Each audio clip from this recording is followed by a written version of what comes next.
Mau ke SMA ya. Mau Tapi ke SMA. tetap ke gereja lagi. Ini Karena gimana gini, sih ceritanya? nah itu dia makanya aku bilang, aku pernah nanya waktu itu sama Ko Hani juga ya, kok kalau 3 kali syahadat gimana?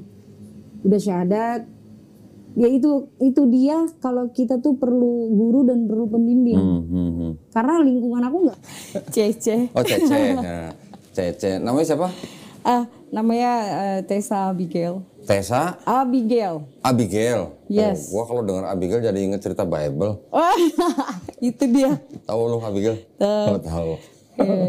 Iya. Tessa Abigail. Ini juga dulunya mualaf. Iya, alhamdulillah. Dulunya. Udah lama. Oh dulu ya, udah lama Iya, banget dulu. sih ya. Jadi sekarang apa? Mantan kafir? Ya Allah, insya Allah muslimah ya Muslim, sampai ya, muslim, akhir hayat insya Allah. Iya, Muslim mantan kafir gitu. Serem. Lo kok serem? Emang kenapa? Enggak. Iya, betul. Lu mendingan disebut mantan kafir apa mantan Muslim? Ya mantan kafir lah. Iya. Kocak iya benar. Iya juga Sana sih. tahun berapa? Syahadat 2005 1 Oktober. 2005? Duh, duluan dia kemana-mana. Iya, udah lama makanya kalau dibilang mualaf tuh kita malu ya maksudnya. Buset. Waduh. Gua aja 2014 loh. Oh ya? Berarti 9 tahun lebih duluan ya Tessa ya? Yes. Iya. Itu pas iya. lagi masih sekolah itu apa gimana? Jadi kalau bicara sekolah waktu itu masih kuliah ya. Oh kuliah. Sebenarnya sebelum kuliah itu udah main syahadat udah lama banget gitu. Jadi Maksudnya sebelum rasa kuliah udah syahadat? pengennya. Oh pengen. Jadi udah kerja. Jadi pas 2001 lulus, 2005 itu kondisinya aku tuh udah kerja. Sebenarnya mau masuk Islamnya itu SMP, cuma waktu itu masih takut diusir kan. Oh jadi lu tahu kalau lu masuk Islam bakal diusir? Tahu. Karena kan masih sekolah ya. Udah diwanti-wanti gitu? Oh, enggak sih. Lu masuk Islam gue usir gitu? Enggak. Parnonya gitu karena kan kita masih sekolah, masih dibiayain orang tua gitu kan, bahkan belum bisa mandiri. Jadi kayak tahu diri lah gitu, kalaupun mau ngapa-ngapain, aduh ngeri nih gitu. Tunggu tadi 2001 lu udah lulus. Udah. 2005 lu udah kerja. Udah kerja. Baru lu berani syahadat. Berani syahadat. Karena aku pikir, wah gue kalau diusir bisa ngekos nih, udah punya gaji gitu. Oh. Jadi ada rada mikir panjang juga sih. Oke, jadi dia berani syahadat ketika udah ngekos gitu ya. Jadi kalau diusir udah punya ada tempat gitu ya. Iya, udah di prepare gitu maksudnya. Oh. Wah, nggak jadi gembel gitu. Nggak nyusahin orang minimal. Dulu kan belum ada lembaga-lembaga ataupun komunitas kayak Mualaf Center 2005 Indonesia. Belum. Jadi belum ketemu di Kodoni. Kalau udah mungkin kayak gue berani deh. 2005 belum lah, gue syahadat aja 2014. Itu dia, makanya bener-bener tahu Islam tuh atau belajar Islam itu bener-bener susah banget nyari sumbernya. 2005 syahadatnya di mana? Nah, kalau bicara syahadatnya di mana sih? Jujur ya, aku tuh sampai 3 kali syahadat untuk meyakinkan diri untuk bisa, oh iya nih gue udah muslim nih gitu kan. Nemenin tetangga mau ruqyah, kocak kan, cucunya nggak bisa nganterin. Lu lewat depan rumah dia. Sebenarnya sih keinginan kan aku bilang tuh keinginan syahadat tuh dari SMP ya. Tapi aduh ya Allah, berani gak gitu. Karena beberapa kali ya sekolah minggu atau apa gitu kan nanya, akhirnya berakhir dengan doa lagi, ke gereja lagi kayak gitu kan. Jadi akhirnya gak berani. Pokoknya banyak hal-hal yang menurut pemahaman aku tuh saat itu nggak make sense nih gitu. Gue harus dapat apa yang gue pengen tuh, rasa penasaran yang tinggi. Jadi akhirnya aduh ketutup lagi, intinya masih terlalu kurang berani lah untuk mengambil sikap. Jadi entah gimana sore itu si tetangga itu dia mau minta temenin ke, boleh nyebutin ini gak sih? Apanya? Tempatnya? Oh boleh nggak apa? Boleh ya. Salah satu kantor Partai PKS waktu itu di daerah Tanah Abang. Oke, pada saat itu memang lagi ada ruqyah gratis. Aku cuma nemenin aja dan dia tahu kalau aku tuh Kristen. Lu temenin gue, cucu gue lagi nggak bisa nganterin, naik bajai lah kita. Gue bilang, mak masuk aja, saya kan beda nih. Di luar aja nungguin dia di ruqyah, apa diobatin lah, entah gimana, nggak paham gitu loh. ngintip gitu kan. Ngapain sih tuh, kepalanya dipegang segala macam, didoain. Wah, diurapi nih bahasa roh gitu. Diurapi. Karena waktu itu kan sempet kayak gitu ya. Iya. Jadi wah, Islam ada bahasa roh juga gitu, pakai bahasa Ibrani. Orang pakai bahasa Arab, lu pakai bahasa roh gimana sih? dan kepolosan pada saat itu adalah penasaran nih duduk. Terus tapi memang apakah yang di dalamnya seorang ustadz atau ahli agama, kita nggak mikir panjang. Selesai itu nenek-nenek itu di ruqyah dan lain sebagainya, tetanggaku terus bentar ya mak, ngomong sama salah satu ustadznya nih. Ustadz, langsung aja saya tembak. Anda ustadz? Iya. Saya mau syahadat. Dia bingung tuh. Maksudnya apa nih? Itu ustadz yang ngeruqyah. Lu suruh syahadatin. Terus saya bilang, mau syahadat bisa gak? Hah? Gak salah katanya. Maksudnya saya gak paham, karena waktu itu saya dengan identitas Kristen saya bangga gitu, saya selalu pakai kalung salib kan. Ini nggak salah. Tenang Ustadz, pokoknya saya udah bisa ngaji sebelum saya berani syahadat. Jadi kocaknya adalah saya belajar Al-Quran dulu baru syahadat. Gitu. Jadi karena itu dia ya, rasa penasaran yang tinggi akhirnya memicu kita untuk challenge nih. Lu bener nih penasaran sama Islam gitu kan. Apa sih yang paling susah di Islam? Apa sih? Baca Al-Quran. Karena mostly umat Islam saat ini pun meskipun dia Islam turunan ya, nggak bisa membaca Al-Quran. Itu menjadi salah satu pertanyaan besar bahwa ngapain aja lo ngaji dari kecil gitu kan kasarannya. Terus akhirnya challenge, pokoknya gue harus bisa baca Al-Quran dulu. Dulu punya mimpi pengen baca Al-Quran, baru syahadat.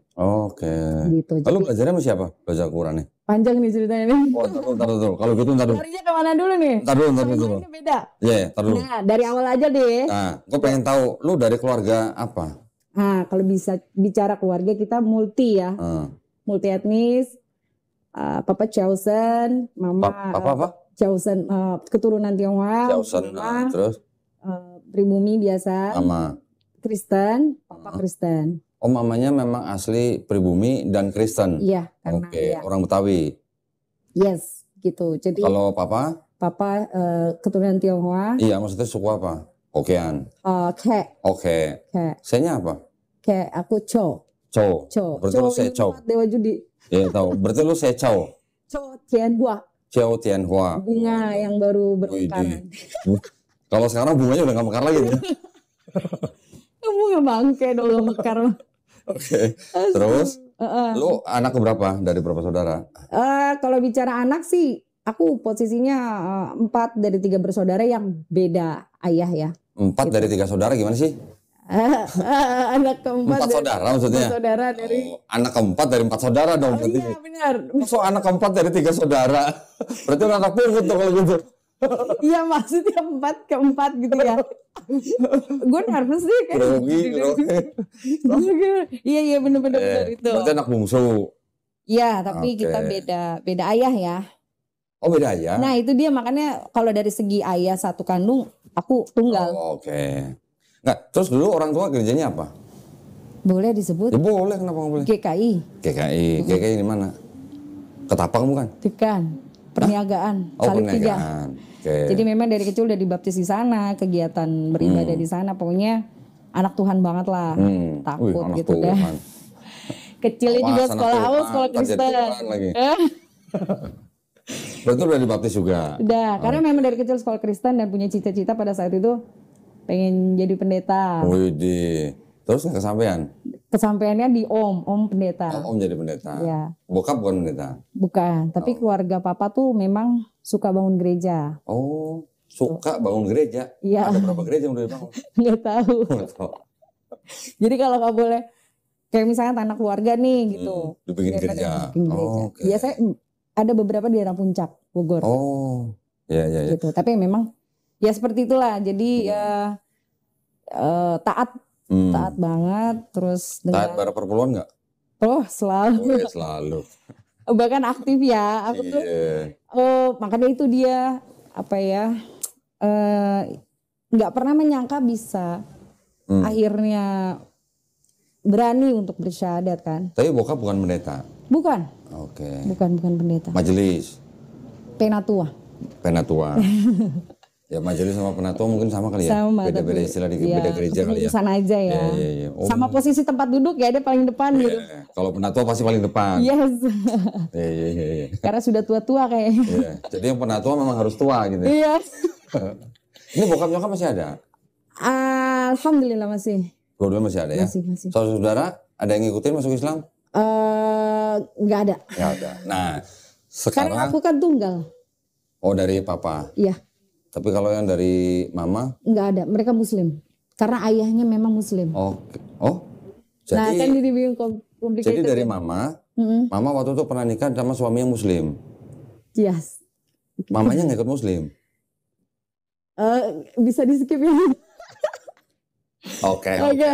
Let's. Ya udah. Pokoknya mulai dari keluarga lu ya. Bahas aku. Oke, berarti ini udah tumbuh besar sebagai anak gereja. Yes. Iya kan? Iya. Terus waktu tadi nganterin emak Rukiah, lu minta disadatin, mau nggak ustadznya? Awalnya nggak mau karena pikirnya main-main kan. Oke, terus? Akhirnya bukan disahadatin, kita malah diruki ya jadinya. Lu di Rukiah? Sebenarnya nggak tahu ya dia ruki apa nggak. Cuma pada saat itu aku tuh pingsan. Nah itu yang aku bilang, apakah hubungannya dengan beberapa apa ya? Ya jadi bukan mistis ya. Aku ada beberapa kali tanya sama almarhum Coach Stephen soal bagaimana mimpi saya, bagaimana aku melihat tembok kosong jadi seperti apa kayak gitu kan. Jadinya intinya bukannya syahadat, jadi dia malah kayak karena di dalam diri aku tuh masih ada pengaruh itu. Jadi harus dibersihkan, benar-benar yakin, jangan pakai nafsu atau emosi sesaat. Yakin bahwa ini adalah keinginan sendiri, nggak ada paksaan.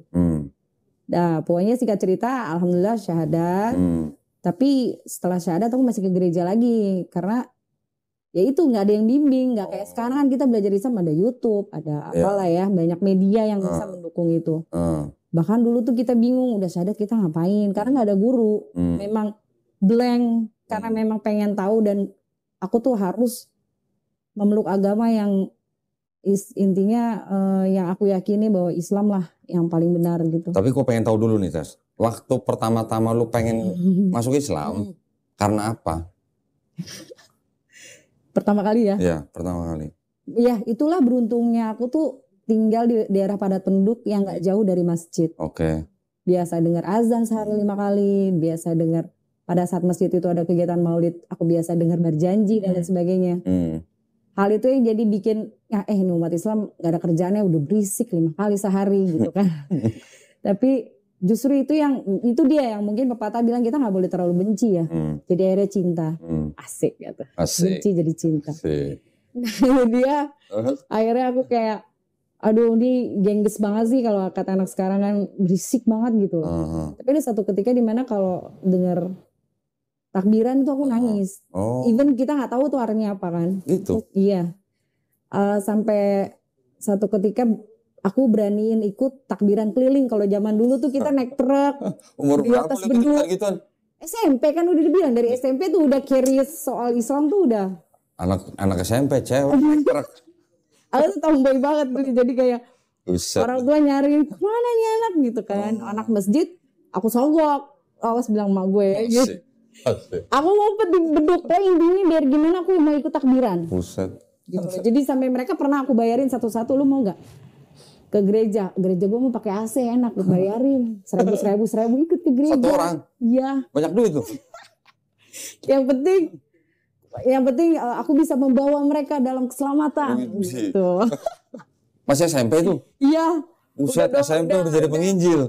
Wah iya, itu sampai lu bisa karena memang sosok seorang guru sekolah minggu tuh favorit ya, maksudnya baik, suka ngasih stiker kalau ngafalin ayat kayak gitu kan, nyanyi suaranya bagus, bisa main alat musik dan lain sebagainya, itu jadi kayak cita-cita ya, dream come true lah intinya. Wah gue pengen gitu, karena memang even tinggal di dekat masjid banyak budaya-budaya yang memang jauh sih beda sama Kristen gitu. Oh intinya ingin melayani Tuhan lah pada saat itu. Asik. Terus itu SMP. SMP ya. Terus SMA-nya? Ya kalau ditanya triggernya di mana, aku mendengar azan, terus lagi nggak tahu tuh artinya takbiran tuh apa, akhirnya jadi sedih dan finally ya ini percaya nggak percaya kadang ini mah lu halu gitu. Aku mimpi gitu. Mimpi apa? di satu taman, udah pernah diceritain belum ya? Oh, di satu taman tuh aku dikasih salah satu buku kitab Sama? seseorang laki-laki berjubah putih, kayak gambarannya Jesus ya. Gambarannya kayak Yesus. Tapi Nah lu itu aku pernah nanya itu sama kostum. Iya, tapi lu pernah ngeliat mukanya nggak? Lu lihat mukanya Iya nggak? kan digambar yang selama ini aku selalu lihat. Oh. Ya jadi dia menyerupai lah ya, Ya, entah ya. itu. Seperti yang digambar. Iya seperti yang digambar. Dia Lu tahu ngasih nggak aku- di lukisan itu siapa modelnya? Nah itu aku dapat 30 gambar tuh katanya. Lu yang mana nih? Lu yang nomor 11 atau 12? Ini mah iblis bla bla bla bla. Lu nggak gitu. ngeliat yang kulit hitam? Atau yang mata sipit? Nah yang lu lihat yang mana? Astagfirullahaladzim. Enggak, pokoknya intinya laki-laki yang berwibawa, adem lah intinya. Jenggotnya terus tenang. rapi, rambutnya agak panjang, Cakep. mata Terus, biru. Iya. Oh, lu tahu tuh nama siapa modelnya? Nggak tahu siapa. Cesare Borgia. Siapa itu? Nggak tahu? Nggak tahu. Anaknya Paus Alexander ke-6, anak haram. Melotot, langsung melotot matanya. Udah gitu, Cesare Borgia itu seorang LGBT. Nah, Innalillahi. tambah melotot lagi. Oh, Terus, lu buka di Google, lu tapi buka. nggak, dia ngasih aku buku yang maksudnya nggak apa? di Google Al-Quran. Ah, kasih Quran. Iya, pokoknya intinya aku disuruh baca gitu loh. Oke. Terus, Bahasa Arab kan, ini cowok, laki-laki bapak-bapak ini siapa di suatu taman. Dan itu 3 kali aku ngimpi itu. Jadi maksud aku penasaran yang, kok gue 3 kali ngimpi disuruh pegang Al-Quran terus. Whatever deh, siapa dia orangnya lah ya. Aku nggak mikirin bentuk atau pokoknya yang penting laki-laki itu paras yang memang menenangkan gitu. Terus seperti apa ya kegelisahan kita tuh kayak udah lunas lah ngeliat dia. tapi bayangan lu, pikiran lu itu Yesus atau Iya, bukan? nggak tahu. Cuma Oh. gambarannya seperti itu. Oke. Ya berambut panjang, terus mukanya cakep gitu. Muka Yahudi, adem. muka Cina? Ya Arab Oh, ya. Arab, ya Timur Tengah berarti ya? Ya Oke. mancung gitu ya. Hancur. Detailnya sih aku lupa, cuma pasti dia harum sekali. Oke. Gitu intinya. Lu dikasih Quran? Iya, dikasih buku. Pas halaman pertama memang kayak bahasa Arab gitu kan. Jadi wah nih gue halu nih nggak bisa nih pas bangun. Mimpi apa ya tadi?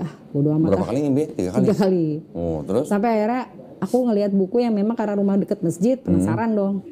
Lu lihat? Apaan sih kitab sucinya orang Islam? Lihatlah mereka tuh. Kamu boleh lu buka? Dah justru itu kan deket rumah kan. Beda 6 rumah dari rumahku tuh ada masjid. Oh, Jadi iya, penasaran masjid lu buka ngeliat. Quran? Iya. Kamu boleh? Nggak tahu waktu itu boleh apa enggak, pokoknya karena mungkin ngiranya tetangga nih gitu kan. Aku tuh ngelongok aja ke masjid, lu kalau ngelihat teman karena banyak cowok kan, temanku laki-laki gitu, lu mau ngapain gitu. Dia dengan kalung salib aku, terus aku pakai sarung pendek lagi.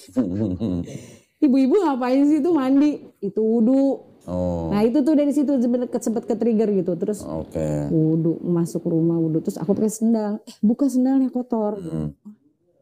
Ngelihat mereka sangat bersahaja dan sangat khusyuk beribadah, jadi kayak amazed aja, di depan cuma bisa bengong ngelihat mereka Itu pas lu sholat. SMP apa SMA? SMP. Oh, masih SMP. Jadi masih amazed-nya lihat mereka sholat, mereka ibadah, dan mereka selesai sholat lalu berdoa dan membaca Al-Quran itu kayak, wah gila Pak, tenang banget ya. Maksudnya penasaran kita, kebencian kita kok jadi rasa penasaran. Benci dalam arti kata bukan apa, benci karena memang suara azan itu mengganggu doang.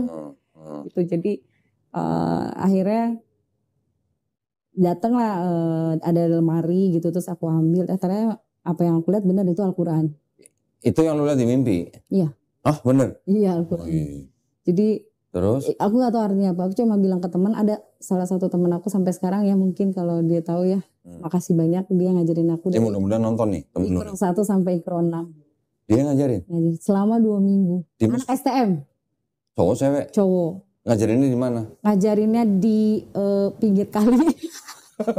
Kalau boleh dibilang di STM-nya kan Kampung Jawa ya, kalau tahu.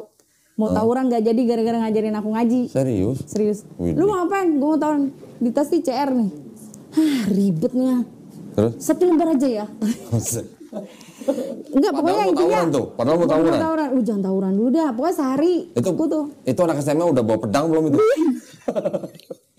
Tetangga juga sih. Oh, tetangga. Jadi beliau juga apa ibaratnya ya, sabar lah ngadepin pertanyaan-pertanyaan aku. Gak boleh. Namanya ingat kan siapa? Ada inget. Sebutin dong. Siapa tuh nonton? Halo Kak Krom. Kak Krom. Terus? Wah, itu sih the best. Dia ngajarin lu Iqra 1 sampai 6 dalam waktu 2 minggu. 2 minggu. Keren amat tuh. Pokoknya penasaran itu. Tiap hari? Tiap hari. Sehari 5 kali kali. Karena dia kan di masjid terus ya. Anaknya juga kayak dia ngajar Iqra anak-anak kecil. Oh. TPA ya ibaratnya ya kayak gitulah. Nganggur nih. Aduh. Terus 2 minggu lu belajar Iqra 1 sampai 6 selesai. Selesai alhamdulillah. Habis itu lu bisa baca Quran dong. Baca Quran dan aku coba menghatamkan dalam kondisi aku masih Kristen. Ah, serius? Hatamin Quran selama 1 bulan, tapi aku masih Kristen. Bacanya di mana? Bacanya di pinggir kali juga? Enggak, di kamar. Oh, lu jadi punya Quran di rumah? Ada. Jadi intinya, gue pengen nih memeluk sesuatu, gue gak pengen setengah-setengah. Nanti pun kalau ditanya sama orang tua, bukan karena ikut-ikutan, keinginan sendiri. Tunggu. Lu udah Iqra 1 sampai 6, terus lu baca Quran sendiri? Sendiri. Lu khatamin? Khatamin. Dalam waktu sebulan? Sebulan. Orang saya kan 1 juz 10 lembar ya. Ya 2 lembar aja. Tiap zuhur 2, asar 2. Kalau tiap ada azan, gue 2 lembar nih. 2 lembar. Habis sehari sih. Terus lu waktu baca lu wudu dulu kan lu? Enggak ngerti. Kan ada terjemahan ya. Oh iya. Intinya kan mau tahu terjemahan, tapi gue juga pengen tahu nih. Loh, bahasa Arab. Yang lu khatamin bahasa Arabnya atau terjemahannya? Arabnya. Berarti lu baca dalam bahasa Arabnya? Bahasa Arab dan bahasa Indonesia. Oh, lu khatamin? Khatamin. Belum syahadat tuh pada tuh? Belum. Jadi pada saat prepare nih, kalau orangnya prepare. Kalau ditanya, karena siapa? Karena apa? Ya pengen aja. Mungkin Tuhan yang sudah menuntun dan lain sebagainya. Apa buktinya? Ngaji depan orang tua. Oh. Gitu. Ngaji dan ternyata bacaan aku bener. Oh. Jadi setelah lu khatamin Quran, berapa lama lagi tuh lu baru syahadat? Itu lu waktu khatamin Quran pas SMP atau SMA? Iya, mau ke SMA ya. Mau tapi ke tetap ke gereja lagi. Ini Karena gini, ceritanya? Nah itu dia, makanya aku bilang, aku pernah nanya waktu itu sama Kohani juga ya, kok kalau 3 kali syahadat gimana? Udah syahadat, ya itu dia, kalau kita tuh perlu guru dan perlu pembimbing. Karena lingkungan aku nggak support itu. Media sosial nggak ada. Teman yang ngerti agama juga enggak. Maksudnya kebetulan aja mungkin Allah kasih teman aku ini mau ngajarin aku ngaji, tapi lebih fundamentalis soal tauhid itu apa aku blank sama sekali. Gitu. Jadi bener-bener tahu Islam secara komplit itu ya setelah syahadat ketiga setelah aku bekerja. Oh. Jadi pelan-pelan gitu. Jadi dengar kajian di masjid. Kan zaman itu memang akses untuk apa ya? Yaitu dia ilmu itu sulit sekali. Bahkan aku belajar sholat aja itu pakai buku yang merah tuh. Bukan itu yang buku petunjuk sholat, bukan? Iya itu sambil berdiri posisinya sambil duduk. Jadi alhamdulillah lama hafal. Belajar sendiri? Iya, karena memang di tetangga juga ada saudara ya, ibaratnya sepupu ya. Dia ngaji setiap habis asar di Muhammadiyah tuh. Pokoknya dia pulang ngaji, buku dia selalu aku baca. Surat yang paling pertama dihafal ya itu aja yang Allahu Akbar kabiro walhamdulillah. Karena dia sering hafalan tuh. Iya, itu mah baru doa iftitah. Iya, nggak ngerti deh. Pokoknya intinya dia sering hafalan dan aku sering dengar. Kalau dia ngapalin di rumahnya dia, aku sering main ke rumah dia kadang ngeliatin gitu. Terus kok nyangkut ya gitu. Maksudnya untuk dia hafalinnya mudah gitulah. Tapi selama lu belajar itu lu masih tetap gereja? Iya. Masih tetap Natalan.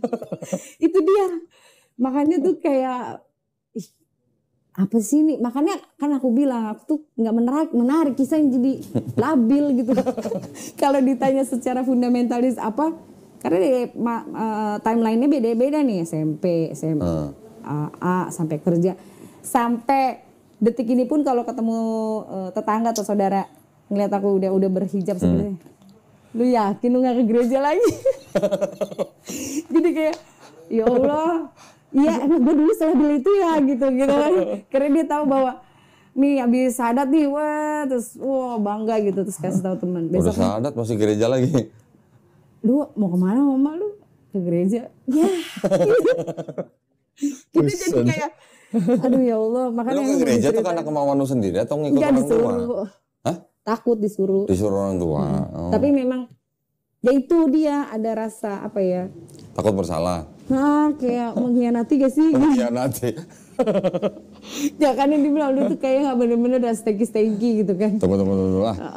Ini waktu lu syahadat pertama sama yang ahli ruqyah itu pertama. Terus yang kedua? Ya itu di Batam. Di Batam. Dia apa? Di masjid? Kuliah di Masjid Raya Batam. Oh, lu waktu itu lagi kuliah? Kuliah di Batam. Lu kuliahnya di Batam?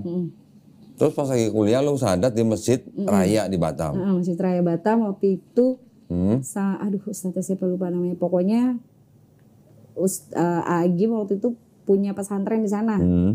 Dikasih tahu sama teman kan.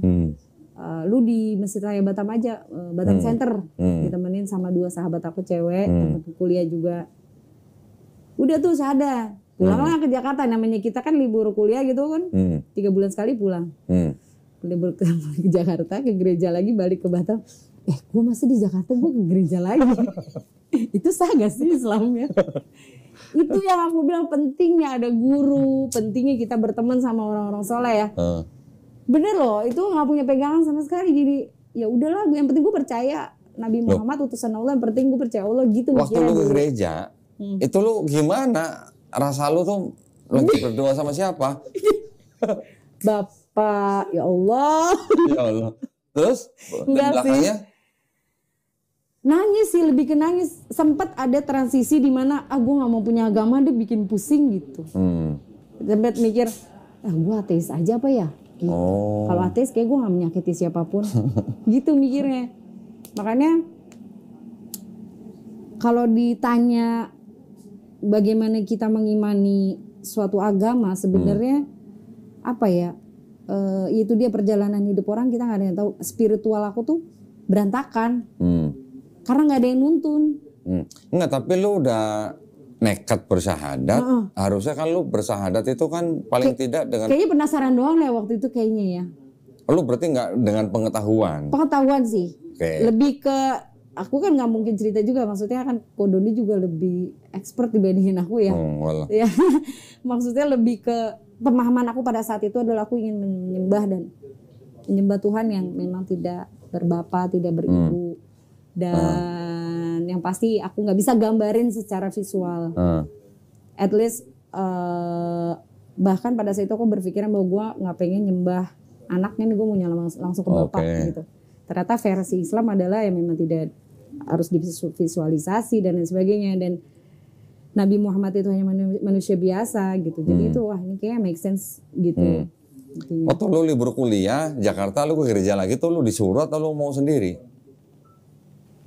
Sendiri ya. Mau sendiri? Kayaknya ya. Maksudnya lu mau sowan gitu? Atau gimana?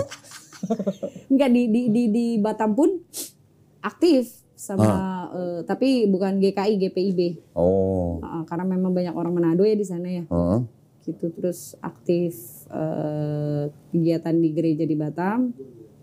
Ya udah pikirnya orang tua ya udahlah, ini anak ini nih gitu, tenang aja lah, rajin. Karena memang ruang lingkupnya sama ya itu penginjil kayak gitu, penginjil muda ya. Untungnya mungkin aku belum dikatekisasi pada saat itu.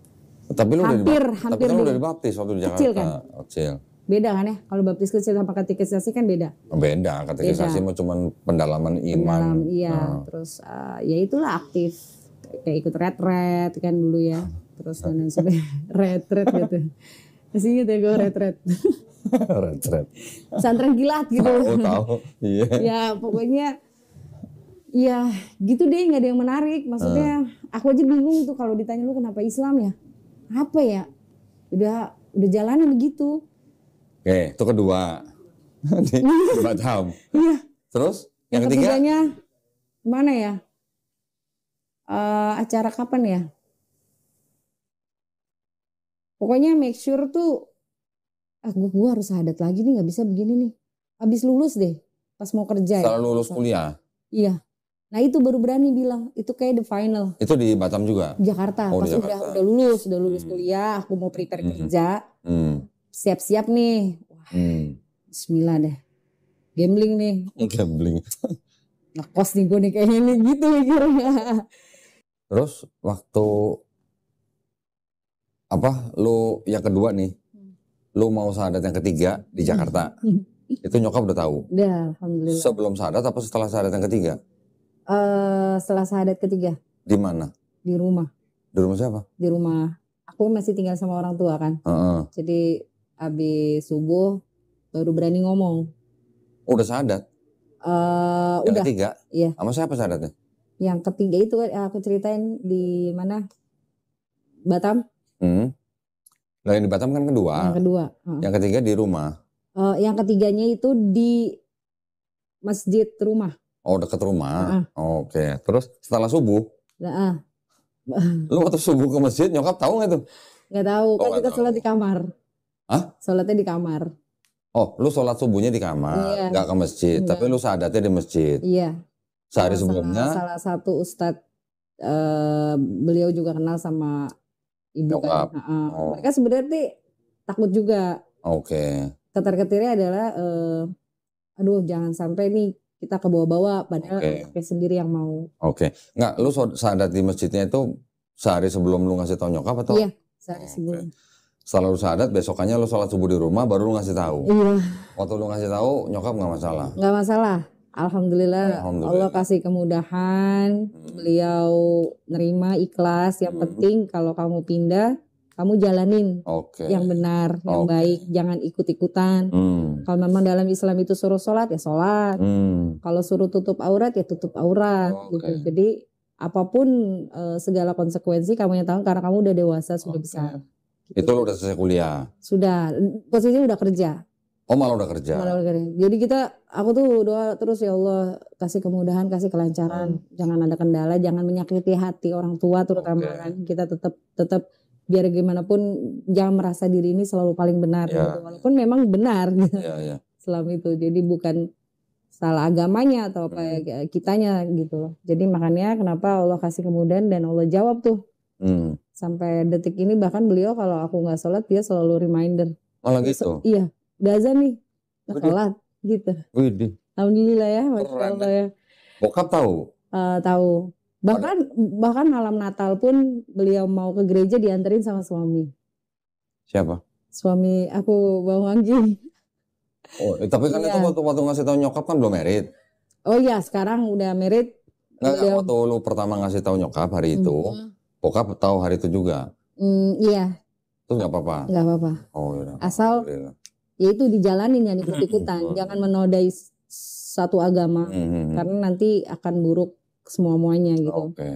Apalagi dengan Islam KTP, kamu jangan jadi Islam KTP ya, karena kamu dulu pada saat Kristen pun kamu bukan Kristen KTP, rajin, ibadahnya segala macam. Jadi kalaupun kamu berpindah pun kalau bisa tetap dengan seperti itu, meyakini dengan apa yang kamu yakini saat ini. Oke, berarti bokap nyokap nggak ada masalah. Nggak ada. Terus akhirnya setelah lu syahadat di masjid dekat rumah lu ada pembinaan. Iya, sebenarnya bukan pembinaan ya, lebih tepatnya apa ya? Kalau bahasa sekarang itu pembinaan ya. Aku kalau ada pengajian ibu-ibu Rabu aku ikut gitu, ikut baca Yasin ya, nggak lebih spesifik mengenal Islam lebih ke hari ini gue belajar tauhid nih, besok ini enggak, masih ngacak tuh. Pokoknya tiap ada ngaji di sini ikut-ikutan aja, yang penting ngaji kuping ya bilangnya ya. Ngaji kuping. Kita duduk kita dengerin gitu kan. Beda sama kajian tematik sekarang kan, kita bahas kitab, apa sih sejarahnya kenapa kayak gini kayak gitu. Terus ada kajian khusus yang lo ikutin? Nggak ada. Oh nggak ada? Nggak ada, bener-bener. Apa ya, sulit ya untuk info-info kajian, mungkin karena memang aku juga circle pertemanan aku juga nggak ada kesana, jadi lebih ke musik, ke hobi kayak gitu aja. Belum ada IG waktu itu ya? Belum, dulu Friendster. Oh Friendster. Iya dulu Friendster, jadi nggak ada, nggak aktif juga.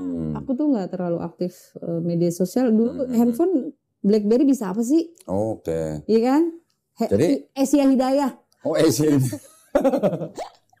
Oh masih Asia. Iya. Yang SMS 1 karakter 1 rupiah.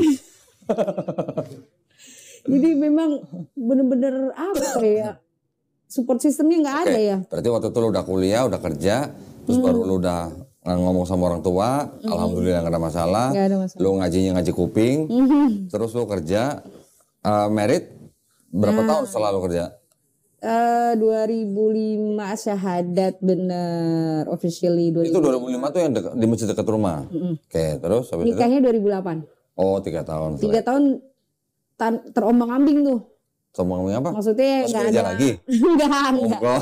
Nggak ada pembinaan maksudnya kata Ko Dodi kan tadi lu ikut Kirain pembinaan. masuk gereja lagi. Enggak. Memang apa namanya cuma nggak ini aja, nggak apa ibaratnya ya.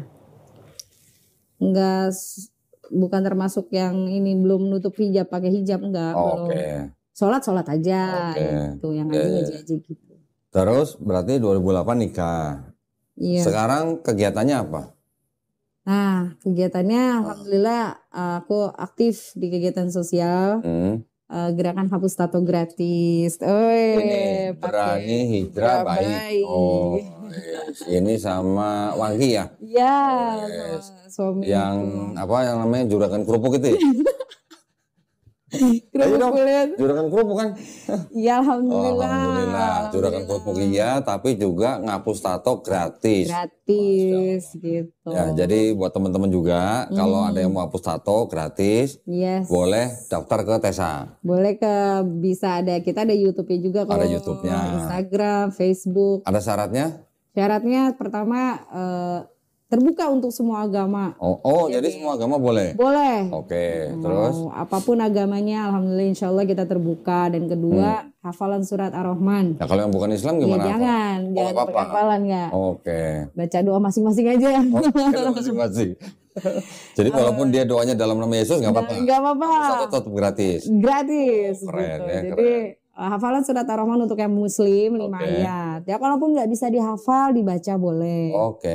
Gitu. Jadi benar-benar insya Allah kita permudah lah. Ya. Gitu. Nyontek nggak apa-apa. Dan ketiga menyertakan medical check up. Harus bawa medical check up. Jadi maksimal umur berapa? Nggak ada batasan. Maksimal nggak ada, minimal nggak ada. Nggak ada. Yang penting dia punya tato, dia ada niat pengen ngapus karena keinginan sendiri. Ya udah gabung di brand. Nah, Tessa sama Bang Wangki ngadain hapus tato gratis itu di mana aja? Alhamdulillah sih kita rutin seminggu sekali setiap Ahad. Minggu pertama biasanya kita di Masjid Asyidik Cikeas Cibubur nih. Masjid Asyidik Cikeas ya. Terus. Jadi memang rolling nih setiap Ahad aja.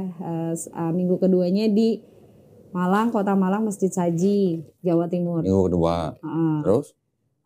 Kadang ke Depok, di Depok di tempat gym F18. Nah minggu ketiganya di Masjid Al-Falah. Di? Masjid Al-Falah Pondok Pinang Jakarta Selatan. Gua kira di Surabaya. Surabaya juga ada. Jadi alhamdulillahnya kok makanya kalau ditanya di mana aja, kita sudah 33 kota di Indonesia. Widih. Gitu. Jadi tapi yang kami pegang rutin saat ini setiap Ahad itu ya itu di Depok, Tiga Raksa, Cikarang, Bekasi, Asyidik, Cikeas, Cibubur, Jakarta Selatan. Itu tiap minggu? Setiap minggu. Dan serentak memang kalau tiap minggu itu di Jogja ada, di Maluku ada, di Sulawesi ada gitu. Jadi udah jalan, udah menyebar. Udah ada cabangnya? Udah ada. Berapa orang tenaga yang bisa ngapus tato di BHB ini? Banyak ya. Karena banyak. setiap kota itu ada kayak Semarang, Jogja, Surabaya, Pontianak kayak gitu. Jadi per tim ya kita bilangnya itu ya bisa 5 sampai 10 orang. Itu pencetusnya jadi siapa? Nah, kalau ditanya pencetusnya alhamdulillah inisiatornya salah satu dokter yang beliau tidak ingin disebutkan namanya dan sangat tinggi jiwa sosialnya. Kedua adalah sahabat aku dan Wangki juga yaitu Bang Ahmad Zaki Ali. Beliau ini dokter bukan? Bukan, Satu dia lagi. beliau ini foundernya dari Yayasan Gerak Bareng. Yayasan Gerak Bareng gitu. Jadi pada saat itu memang kegelisahan aku tuh pada saat itu curhat lah sama suami juga. Aku udah masuk Islam tapi punya tato nih gimana? Nah beliau dengar deh Bang Wangki cerita lah sama Bang Zaki. Siapa yang punya tato Bang? Istri gue nih gitu. Terus yaudah, Tessa juga punya tato? Iya. Jadi waktu itu dihapus sendiri sama Wangki? Bang Zaki tuh waktu itu kalau nggak salah live di Facebook deh. Terus banyak yang mau gitu. Alhamdulillahnya ada salah satu dokter teman kita juga yang mewakafkan ilmunya juga untuk ngajarin kita. akhirnya dapatlah donasi 1 mesin. Oke. Nah 1 mesin laser ini akhirnya kita gunakan untuk keliling Indonesia sampai detik ini dan sudah tersebar gitu. Jadi Udah berapa lama inisiatornya jadinya? 2017. Oh, oke. 2017 sampai sekarang berarti sudah jalan kurang lebih hampir 8 tahun 8 ya. tahun. Iya. Waduh, Masya Allah. Jadi sekarang udah punya berapa mesin? Alhamdulillah kalau ditanya berapa ya di 33 kota itu. Berarti 33 mesin? Kurang lebih. Masya Allah. Jadi misalnya ada yang mau wakafin mesin, kita taruh di mana seperti Batam nih, kita lagi ikhtiar untuk wakaf mesin, kita taruh nanti di Batam. Beli mesinnya di mana? Belinya sama salah satu vendor kita di Brand Hijrah Baik. Oke. Gitu. Dia impor? Iya. Gitu. Pakai laser ya? Laser. Sakit nggak? Kalau ditanya sakit sih, tapi lebih sakit lagi sayang-sayangnya ditinggal ya. Hah? Lagi sayang-sayangnya ditinggal. Ini orang lagi ngomongin tato, hapus tato. Jadi larinya lagi tenang aja, sakit, pokoknya lagi nanti sayang ditinggal. Dia anestesi kok. Anestesi. Anestesi. Oke. Jadi kurang lebih 1 jam. Jadi dibikin kebas dulu kulit baru kita tembak. Gitu. Setelah tembak, kebasa hilang, sakit. Ada krim khusus juga Krim buat luka khusus. bakar. Enggak sih, sakitnya masih bisa ditoleransi lah. Oke. Lebih sakit mana bikin tato sama hapus tato? Hapus sih. Hapus. Nah, karena memang kan gak langsung hilang kok. Jadi sistemnya tuh karena metode laser ini paling aman secara medis, kita harus pertemuan 1 bulan sekali. Oh. Nih kita ketemu sekarang 1 5 ayat, nanti bulan depan ketemu lagi tambah lagi 5 ayat. Oke. Jadi kita harapin 78 ayat full sudah hafal, insya Allah tatonya juga hilang. Oh, jadi nggak cukup sekali ya? Gak hapus cukup tato ya? sekali. Memang progresnya bertahap. Dan hasilnya jadi bagus, tidak meninggalkan bekas. Kalau dulu kan hapus tato tuh pakai PK lah, pakai apa lagi tuh ya. Banyak lah ya zat-zat. Bisa seperti nggak pernah Iya, ditato? alhamdulillah saya nih mulus nih. Hilang ya? Hilang. Oh, itu Nggak tangan dulunya ada berberas. tatonya? Ada. Sekarang nggak kelihatan? Nggak ada tatonya. Oke. Dulu cross ya. Wih, di Jesus gitu ya? Oh. Ya seperti itu kurang lebih. Jadi udah tuh, waduh, Bu udah maksudnya cewek kok tatoan gitu. Apalagi udah masuk Islam mikirnya kan, aduh gimana ya kepikiran. Akhirnya di klinik mahal kan. Kalau di klinik berapa harganya? Tergantung tuh ada klinik yang memang bisa seukuran KTP 1,5 juta. Ukuran KTP 1,5 juta dan berapa kali? Cuma sekali. Oh, sekali bisa hilang? Belum. Terus ada yang per titik itu 10.000 rupiah. Per dots tembak. Iya. Jadi tergantung. Jadi alhamdulillahnya ya apa ya. Sebenarnya kalau hapus tato ini biarin aja untuk teman-teman yang mungkin masih enjoy sama tatonya. Kita nggak berseberangan, tetap kita respect. Beberapa teman kita juga punya studio tato, tetap kita berhubungan baik. Bukan berarti kita bukan benar atau salah di sini, tapi ternyata pergeseran apa ya, kegiatan hapus tato ini nggak hanya untuk agama ya, ternyata sulit mencari kerja. Bahkan ada beberapa teman-teman kita dari yang agamanya Kristen, Buddha dan Hindu pun gabung karena itu, karena sudah cari kerja. Dan semoga kita jadi perantara yang baik untuk mereka. Dan itu penting, jadi membuka peluang juga bahwa Islam ini rahmatan lil alamin ya. Dan yang penting gratis ya. Gratis. Dan kenapa kita juga berani gratis? Ya karena memang wakaf mesinnya juga dari donatur harus digratiskan. Kan beliau juga atau para donatur. Tapi yang bayar operasional siapa jadi? Ya kita. Nah, maksudnya dari teman-teman peserta juga. Bahkan kita selalu sharing ke teman-teman, mau gak ikut berjariah nih. Let's say perlengkapan medis, kita selalu patungan. Jadi sifatnya kolektif. Kalau ditanya donaturnya ya kita pemberi manfaat. Kita menerima manfaat juga kita bisa memberikan manfaat. Nah sekarang kalau ada orang punya tato. Datang nih ke BHB nih, saya mau hapus tato gitu misalnya, bukan Islam gitu. Lu tanya nggak alasan lu kenapa gitu hapus tato? Ya tanya. Nanti kalau dia jawab gini, enggak saya mau ganti tato yang lain gitu. Gimana? Belum ada sih alhamdulillah. Belum ada yang jawab gitu. Kalau gitu, aduh, nggak dilayanin. Kalau dia jawab gitu, kalau dia jawab gitu gimana? Dilayanin nggak? Saya mau ganti tato ya, bosan. Tetap kita layani.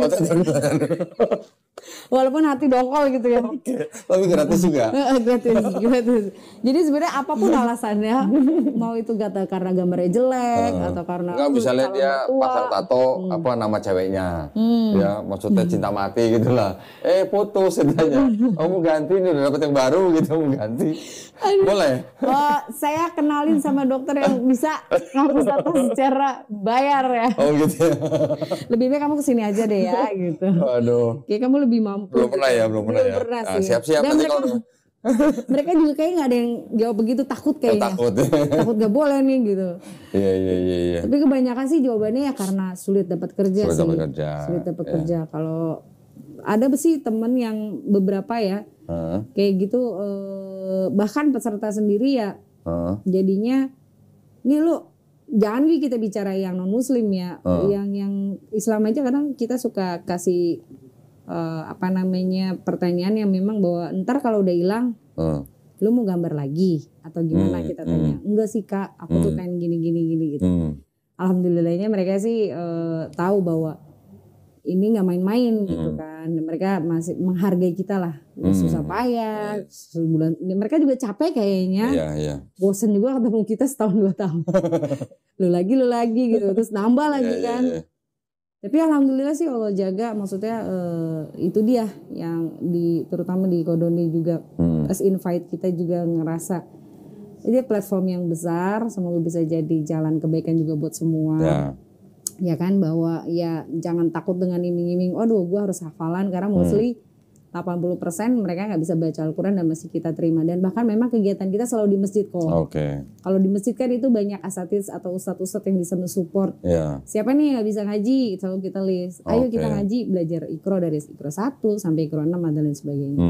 Baru nanti kita minta mereka untuk berkomitmen sama Brand Hijrah Baik bahwa nih Ustadz, kami titipkan teman-teman yang belum bisa membaca Al-Quran untuk belajar di sini. Kasih mereka tempat dan ruang. Gitu. Jadi intinya perjanjiannya adalah kalau ingin mengundang Brand Hijrah Baik atau ingin melaksanakan hapus tato, ini nggak hanya tatonya yang dihapus, tapi juga dibekali bagaimana bisa mereka membaca Al-Quran dengan baik dan benar. Iya. Poinnya di situ. Ya, paling tidak dengan menghapus tato udah dikasih gratis, lu berubah dong. Gitu ya. Iya, itu hapus tato tuh terakhir aja reward sih. Reward ya. Memang terus, banyak sih yang nggak tahu. Terus kalau ada masjid nih, pengen ngadain, ngundangnya kemana? Ngundangnya bisa DM aja di Instagram kita Berani Hijrah Baik. Berani Hijrah Baik ya. Kita sesuaikan juga schedule-nya kan sudah ada schedule yang memang sudah reguler ya. Takutnya gara-gara undangan masjid satu yang teman-teman peserta yang di sini akhirnya kegeser, kasihan. Jadi harus dibicarakan dulu nih wilayah mana. Kalau wilayah Jakarta sudah ada. Kalau Tangerang nanti kita switch aja. Gitu. Jadi lebih ke kita lihat domisilinya dulu di mana. Yang pernah dihapus tatonya, yang tatonya ekstrim gitu ada nggak? Banyak. Sampai gimana yang ekstrim? Semuka-muka gitu. Sewajah gitu. Semuka-muka. Jadi di kening, alhamdulillah udah hilang. Ada yang salib juga? Ada tato salib juga ada? Ada. Ada yang tato di mata nggak? Ada, tapi kita nggak bisa. Nggak bisa. Pokoknya mata, pelipis sampai di bawah sini nggak bisa. Ya ada tato itu, banyak sih. Tato apa? Jesus Christ? Banyak. Kenapa minta dihapus mereka? Mualaf. Udah mualaf. Ada juga kemarin masih Kristen ya. Dia kenapa kok minta dihapus, kan tatonya salib nih. Enggak lah Kak, aku nggak bisa kerja karena dia kerja di perhotelan. Karena dia juga cerita bahwa di dalam Kristen juga nggak boleh dirajah tubuh. Iya.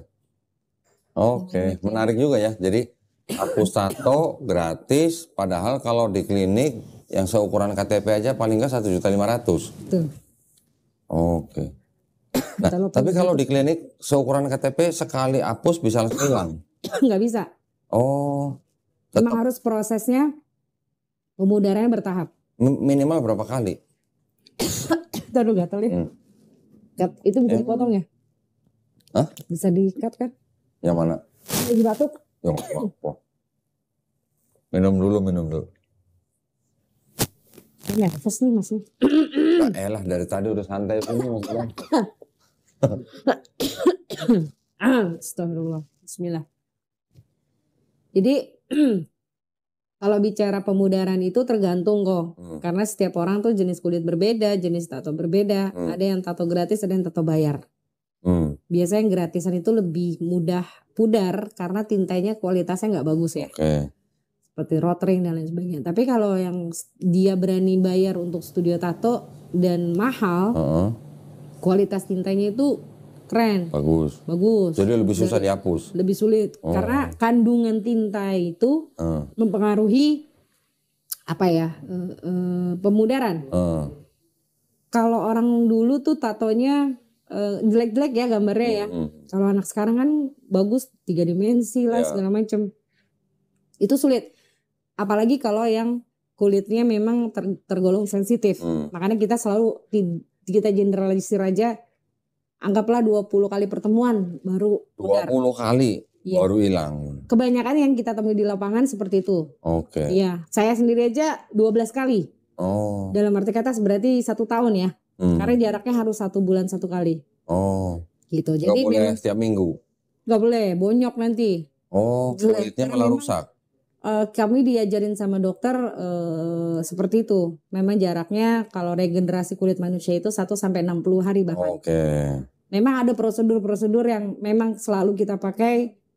SOP medis selalu kami pakai. Dari mulai penggunaan sarung tangan, harus 1 orang 1 sarung tangan. Pokoknya intinya kita jaga SOP medisnya dengan baik. Gitu. Baik dari segi kesehatan, penggunaan before after laser juga kita edukasi. Bahwa ini boleh, ini tidak boleh. Kenapa? Karena memang ini bersinggungan dengan, ini kan kita pakai alat medis ya. Gitu, alat medis yang memang gak sembarangan, yang sudah izin Kemenkes. Jadi secara generalnya bahwa hapus tatonya gratis, tapi kita gak sembarangin. Kita ingin teman-teman datang dalam keadaan sehat, pulang juga sehat.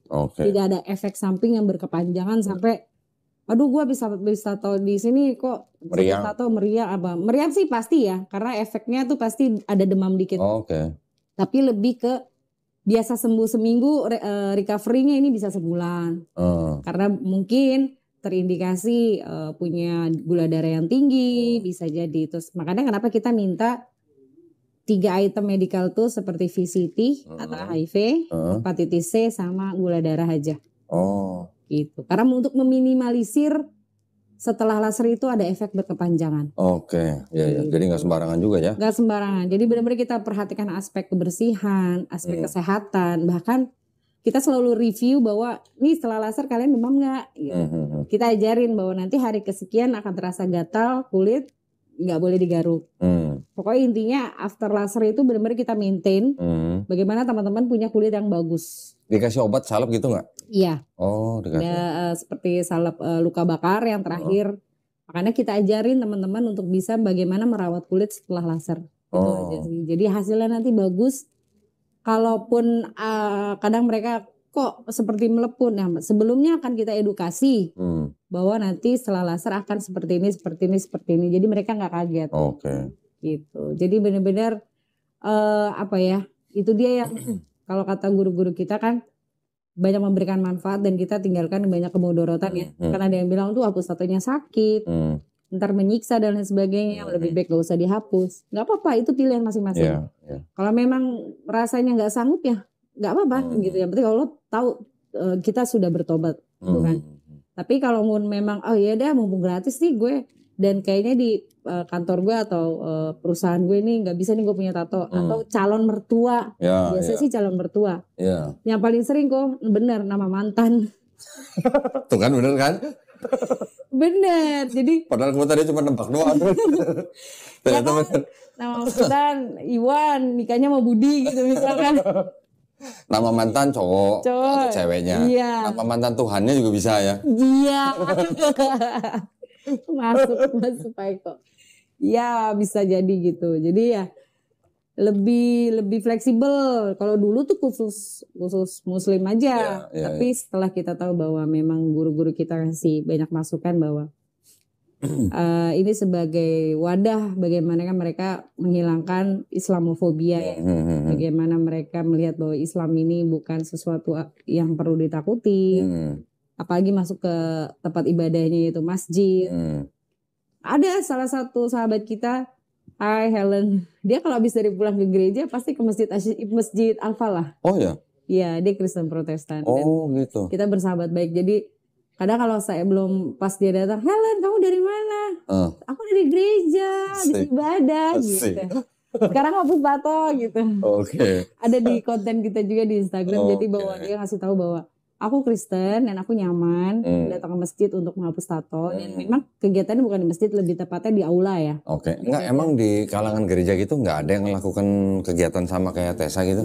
Belum ada permintaan sih sementara ini. Bukan, maksudnya di kalangan mereka? Nggak ada sih. Belum pernah Belum dengar? ada. Oke. Jadi yang melakukan malah nih Tessa dan teman-temannya yang udah punya cabang 3 kota di Indonesia. 33 kota di Indonesia. Kita cuma belum ke Sumatera dan Papua. Mungkin kalau ada yang mengundang dari Sumatera, Palembang, Aceh, kita belum pernah. Belum ada permintaan ke sana sih. Kalau ini misalnya ada keluarga gitu, pengen ngundang gitu, satu rumah aja gitu, ngelayanin nggak? Maksudnya satu rumah? Ya, satu keluarga, misalnya ada yang tato semua mau gitu. satu dua orang mau hapus tato gitu. Diundang ke rumahnya gitu, terima nggak? Jadi mohon maaf, itu seperti permintaan pribadi gitu. Iya, pribadi. Enggak sih. Enggak. Kita lebih tepatnya pelayanannya memang untuk umat dan dalam jumlah banyak. Oke. Gitu. Jadi nggak ingin apa ya namanya spesial gitu kan. Enggak ya? Ada permintaan khusus enggak. Jadi memang peruntukannya untuk di tempat ibadah ya, terus juga untuk umat lebih tepatnya apabila beberapa sih ada yang request, Mbak, aku nggak pakai hafalan deh, tapi aku bayar, bisa nggak? Oh, nggak bisa. Oh. Kamu nggak terima bayaran ya? Enggak. Kalau mau infak sodako silakan. Tapi kalau itu salah satu syarat kamu tidak dikenakan hafalan karena membayar, itu nggak mau kita. Kan nggak harus hafal, dia baca juga boleh. Kan? Dia nggak ingin gitu. Oke. Gitu. Jadi kayak ngerasa, wah aku nih belum pantas baca. Tapi kalau yang bukan Islam, nggak harus baca, nggak apa-apa? Nggak harus nggak baca. Yang penting dia menyertakan hasil medical check up. Oke. Gitu aja. Ya. Jadi bahkan sebelum di laser kadang suka lucu ya, dia berdoa dulu boleh. Berdoa dulu. Iya. Berdoa cara dia sendiri gitu. Cara dia sendiri gitu. Ya makanya kita selalu kasih kesempatan, ayo mau berdoa dulu. Ya terakhir pasti aku bismillah. Bismillahirrahmanirrahim. Nggak masalah ya, kita ada. Tessa ini berarti termasuk operator yang operator juga.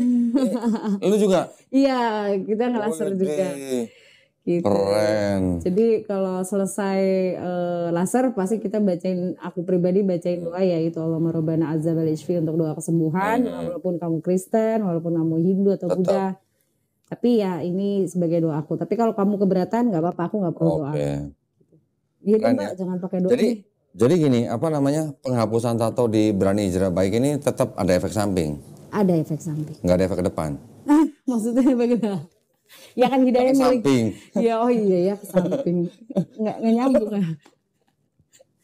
Ya, tapi itu tetap dikasih tahu ya, efek sampingnya adalah ini. Pasti. Dan bisa diatasi dengan cara ini atau dengan obat ini gitu ya. Benar. Takutnya dia panik kan. Berarti tetap aman lah. Aman. Jadi kalau kita edukasi, at least dia punya pengetahuan dasar nih. Ntar sampai rumah, aku bakal melepuh nih. Boleh mandi gak sih kalau bisa hapus tato gitu? Boleh. Asal jangan. Kena air gak apa-apa? Gak apa-apa. Asal jangan berenang di laut ya. Oh iyalah. Air laut perih, apalagi berenangnya sendiri gitu. Oh iya, bisa hilang. Nggak ngajak-ngajak temen. Bukan hilang tatonya, hilang orangnya. Hilang orangnya. Perih loh, jangan kan berenang, kita berenang di kolam renang biasa aja kena kaporit. Kaporit juga nggak boleh. Oke. Iya. Gitu. Jadi pantangannya paling itu aja ya. Gua waktu itu pernah ngeliat Bang Jody juga ikut hapus tato ya. Iya, di Masjid Asidik ya. Bang Jody iya. Bang Jody segini semua. Masya Allah. Iya. Keren ya. Alhamdulillah sih udah pudar ya. Berapa kali udah Bang Jody? Wah, beliau tuh sampai detik ini masih berhubungan baik ya. Kalau untuk hapus tato sendiri, kalau nggak salah ikut sampai 2 tahun deh. Udah 2 tahun? Karena dia colorful dan tatonya bagus. Iya. Kualitas tintanya juga baik ya. Jadi yang lebih cepat pudar justru warna hitam. Karena dia colorful, memang sedikit lebih lama kalau untuk warna sih. Karena memang sel kulit manusia itu memang hanya bisa memakan warna hitam aja. Gitu. Jadi memang bertahap. Alhamdulillah tinta yang masuk di kulit untuk tato tuh berapa mili sih? Atau berapa mikron sih? Wah, nggak ngerti ya berapa mikronnya. Cuma memang kalau laser lagi ditato dulu tuh pakai dinamo Tamiya ya kalau tahu ya. Jarumnya juga nggak terlalu dalam gitu loh. Nah sekarang dengan banyaknya teknologi dan perkembangan itu keren dia punya mesin tatonya gitu. Dalam. Dengan jumlah jarum yang banyak, terus hasilnya bagus dan nggak terlalu sakit, dan mereka anestesi dulu baru ditato, makanya nggak terasa sakit gitu. Dan memang standarnya studio tato sekarang bagus-bagus juga, dia memperhatikan higienis juga, karena dulu kan ada momok yang menakutkan, ada satu jarum rame-rame jadi kena HIV gitu kan. Sekarang enggak, jadi studio tato lebih modern, lebih standar klinik bahkan. Makanya beberapa teman-teman kita juga masih ada yang cari rezeki di sana. Ya, ini BHB ini melakukan kegiatan ini dengan mesin itu. Kegiatan ini dapat kayak semacam apa approval atau sertifikasi dari Departemen Kesehatan nggak? Secara officially enggak, karena memang itu kan butuh izin yang enggak sedikit ya, karena memang yang megang operator lasernya kan bukan dokter, tapi teman-teman kami juga disupport sama waktu itu Ikatan Dokter Indonesia wilayah Bogor. Alhamdulillah ada dokter Icep, halo dokter, sama dokter Sarah juga, jadi beliau memang ada beberapa dokter juga yang di Sulawesi gitu ya. Intinya sertifikasi itu tidak diperlukan, kenapa? Karena yang operatornya pun bukan seorang ahli medis, itu bisa. Bahkan di klinik juga seperti itu. Gitu, di klinik kecantikan nggak perlu seorang dokter yang turun tangan gitu kan. Itu dia yang alasan kita juga bahwa banyak studio tato nggak pakai izin juga kan, walaupun dia pakai jarum. Sebenarnya kalau penggunaan jarum itu kan harus orang medis. Nah, selama studio tato di luar sana masih berkembang pesat, ya hapus tato juga sebenarnya seharusnya juga tidak ada masalah. Gitu. Jadi alhamdulillahnya teman-teman kami di kedokteran juga support. Gitu. Keren, selama tidak ada pungutan biaya. Terus juga itu dia yang kita tekankan adalah standar medisnya. Kita juga pakai materai, di atas materai untuk legal standing kita. Gitu. Mesinnya sendiri tadi bilang sudah apa? izin Kemenkes. Karena memang vendor kita juga resmi. Yang memang dipakai sama dokter-dokter kecantikan yang ada. Tapi yang mengoperasikan tidak harus tenaga medis. Enggak, karena memang vendor juga bisa mengoperasikan. Bahkan mereka yang awalan itu juga yang mentraining dokter-dokter itu. Jadi buat para pemirsa, pertama nih yang mau hapus tato gratis, nanti bisa hubungin Berani Hijrah Baik. Betul. Di YouTube ada. Di IG ada. Ada di IG. Di admin juga ada, WA-nya 0878 0 888 6943. Tolong diulang. 0878 0 888 6943. 6943. Baik. Nah, juga buat para pemirsa yang misalnya mau mewakafkan alat hapus tatonya juga bisa. Bisa, insya Allah. Nanti bisa hubungin Tessa ya. Iya. Insya Allah juga itu bisa menjadi kebaikan buat muslim yang lain dan buat manusia yang lain. Nggak cuma muslim ya. Betul. Tapi ya kalau ditanya apa ya untuk kegiatan hapus tato ini ya bukan dari segi agama aja.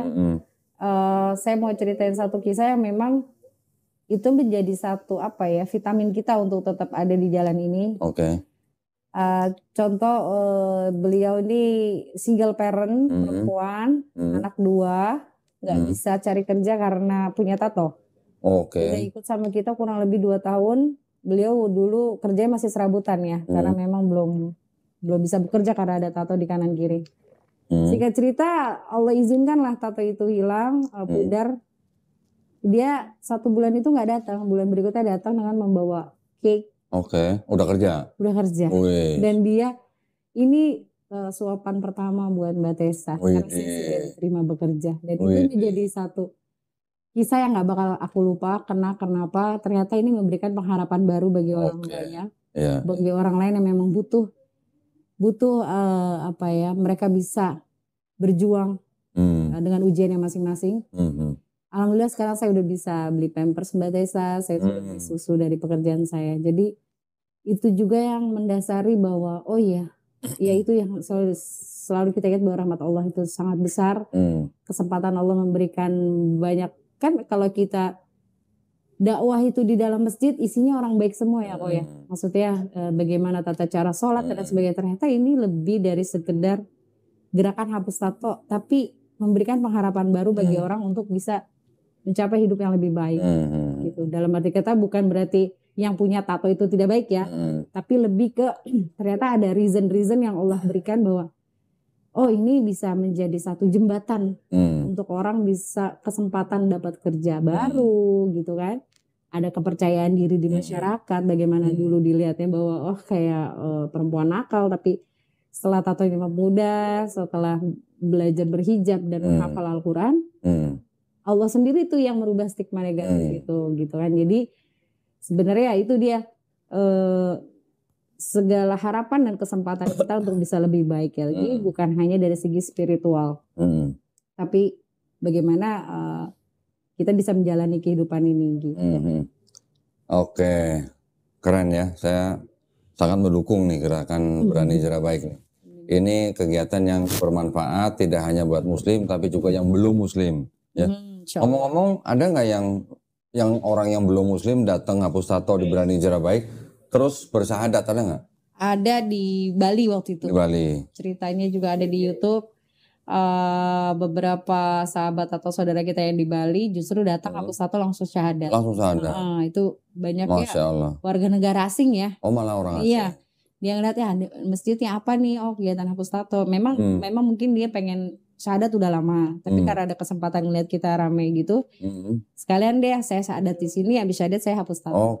Yang orang Rusia juga ada. Waduh, keren. Gitu. Sampai detik ini, alhamdulillah beliau masih rajin gitu. Jadi justru yang bersyahadat kebanyakan warga negara asing. Oh, yang orang lokal Indonesia ada?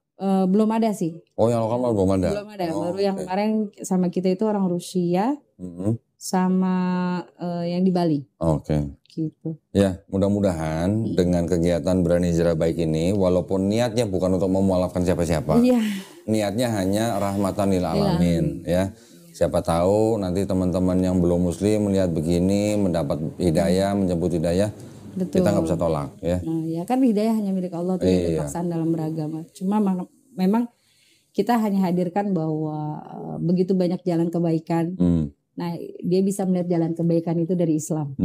Gitu. Alhamdulillah. Ya. Cukup? Ada yang mau disampaikan lagi? Udah itu aja. Hilang groginya belum? Udah hilang. Karena atau belum hilang groginya? Dari tadi grogi mulu perasaan. Bingung gitu, takut salah ngomong gitu. Oh, enggak lah, kan tadi kan alhamdulillah udah 1 jam ini. Yes. Iya kan? Iya nggak berasa ya. Nah, sekarang mau kasih pesan-pesan nggak buat teman-teman yang muslim? Oh iya. Sama yang belum muslim gitu. Nggak ada sih, tapi lebih tepatnya siapalah saya harus memberikan pesan, cuma yang pasti dimanapun ada jalan hidayah itu memang harus dikejar.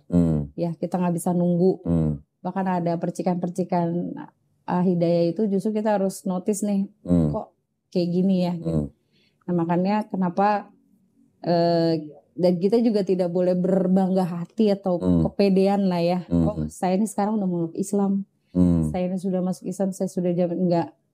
Karena pada akhirnya menentukan bagaimana kita bisa kembali dalam keadaan Islam lagi. Gitu. Jadi makanya walaupun tidak ada yang bisa diambil faedah dari ceritaku.